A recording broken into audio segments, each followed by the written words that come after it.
શું તમારે પણ ઘૂંટણ ઘસાઈ ગયા છે, એના લીધે આવી રીતે ચાલવું પડે છે?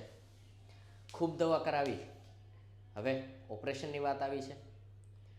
તો ઓપરેશન કર્યા વગર ઘૂંટણનો દુખાવો મટી જાય તો ચાલો આજે હું તમારી સાથે એવો કેસ ડિસ્કસ કરીશ. એ પેશન્ટ અમારે ત્યાં સ્પેશિયલ અમદાવાદથી આવ્યું હતું અને કઈ રીતે એને રિકવરી મળી અને એનું મૂળ કારણ ઘૂંટણના ઘસારાનું શું હતું ને એ હું તમને સમજાવું.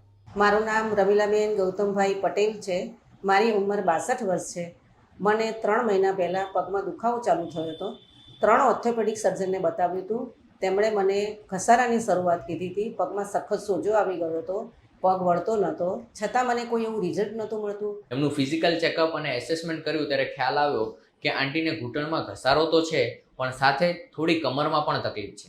જો એ કમરની તકલીફને ઠીક કરવામાં આવે તો એની સાથે ઘૂંટણમાં બહુ સારું રિઝલ્ટ આપણે લઈ શકીએ એમ છીએ. તો બંને અગર નીનું કમ્પેરિઝન તમે કરો છો તો લેફ્ટ નીમાં બે હાડકા વચ્ચે જે જગ્યા છે ને, આ સ્પેસ છે અથવા ગાદીનો ભાગ છે, તો આટલી સ્પેસ દેખાવી જોઈએ. પણ રાઈટમાં તમે જોશો તો બંને બોન વચ્ચેની સ્પેસ બહુ ઓછી થઈ ગઈ છે અને અહીંયા ઘસારાની શરૂઆત થઈ છે.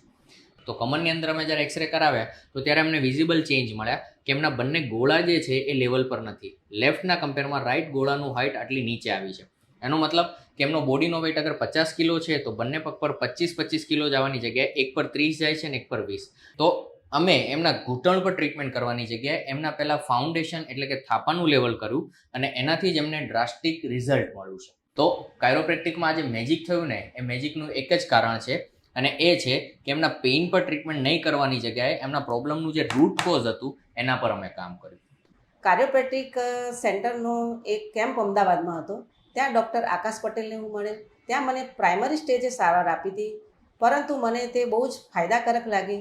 એટલે મેં એમની સાથે ડિસ્કસ કરી, એમની વાત સાંભળી.